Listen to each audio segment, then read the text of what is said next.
Marcos 4. Outra vez começou a ensinar à beira do mar, e reuniu-se a ele tão grande multidão que ele entrou num barco e sentou-se nele, sobre o mar, e todo o povo estava em terra junto do mar. Então lhes ensinava muitas coisas por parábolas, e lhe dizia no seu ensino: Ouve! Eis que o semeador saiu a semear. E aconteceu que quando semeava, uma parte da semente caiu à beira do caminho, e vieram as aves e a comeram. Outra caiu no solo pedregoso, onde não havia muita terra, e logo nasceu, porque não tinha terra profunda. Mas saindo o sol, queimou-se, e porque não tinha raiz, secou-se. E outra caiu entre espinhos, e cresceram os espinhos, e a sufocaram, e não deu fruto. Mas outras caíram em boa terra, e vingando e crescendo davam fruto, e um grão produzia 30, outro 60, e outro 100. E disse-lhes: Quem tem ouvidos para ouvir, ouça. Quando se achou só, os que estavam ao redor dele com os 12 interrogaram-no acerca da parábola. E ele lhes disse: A vós é confiado o mistério do reino de Deus, mas aos de fora tudo se lhes diz por parábolas, para que vendo vejam e não percebam, e ouvindo ouçam e não entendam, para que não se convertam e sejam perdoados. Disse-lhes ainda: Não percebeis esta parábola? Como, pois, entendereis todas as parábolas? O semeador semeia a palavra, e os que estão junto do caminho são aqueles em que a palavra é semeada.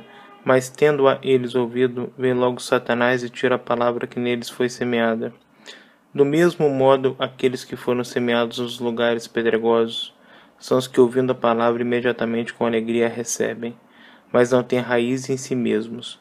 Antes são de pouca duração, depois, sobrevindo tribulação ou perseguição por causa da palavra, logo se escandalizam. Outros ainda são aqueles que foram semeados entre os espinhos. Estes são os que ouvem a palavra, mas os cuidados do mundo, a sedução das riquezas e a cobiça de outras coisas, entretanto, sufocam a palavra, e ela fica infrutífera. Aqueles outros que foram semeados em boa terra são os que ouvem a palavra e a recebem e dão fruto, a 30, a 60 e a 100 por um. Disse-lhes: Vem porventura a candeia para se meter debaixo do alqueire ou debaixo da cama? Não é antes para se colocar no velador? Porque nada está encoberto senão para ser manifesto, e nada foi escondido senão para vir à luz. Se alguém tem ouvidos para ouvir, ouça. Também lhes disse: Atendei ao que ouvis. Com a medida com que medir, vos medirão a vós, e ainda se vos acrescentará. Pois ao que tem, será-lhe dado, e ao que não tem, até aquilo que tem, ser-lhe-á tirado. Diz também: O reino de Deus é assim como se o homem lançasse semente à terra, e dormisse e se levantasse de noite e de dia, e a semente brotasse e crescesse, sem ele saber como. A terra por si mesma produz fruto, primeiro a erva, depois a espiga, e por último o grão cheio na espiga. Mas assim que o fruto amadurecer, logo lhe mete a foice, porque é chegada a ceifa. Disse ainda: A que assemelharemos o reino de Deus, ou com que parábola o representaremos? É como o grão de mostarda que, quando se semeia, é a menor de todas as sementes que há na terra. Mas, tendo sido semeado, cresce e faz-se a maior de todas as hortaliças, e cria grandes ramos, de tal modo que as aves do céu podem aninhar-se à sua sombra.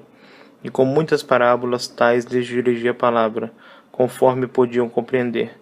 E sem parábola não lhes falava, mas em particular explicava tudo a seus discípulos. Naquele dia, quando tudo já era tarde, disse-lhes: Passemos para o outro lado. E eles, deixando a multidão, o levaram consigo, assim como estava no barco. E havia com ele também outros barcos. E se levantou grande tempestade de vento, e as ondas batiam dentro do barco, de modo que já se enchia. Ele, porém, estava na popa dormindo sobre a almofada, e despertaram-no, e lhe perguntaram: Mestre, não se te dá que pereçamos? E ele, levantando-se, repreendeu o vento e disse ao mar: Cala-te, aquieta-te. E cessou o vento, e fez-se grande bonança. Então lhes perguntou: Por que sois assim tímidos? Ainda não tendes fé?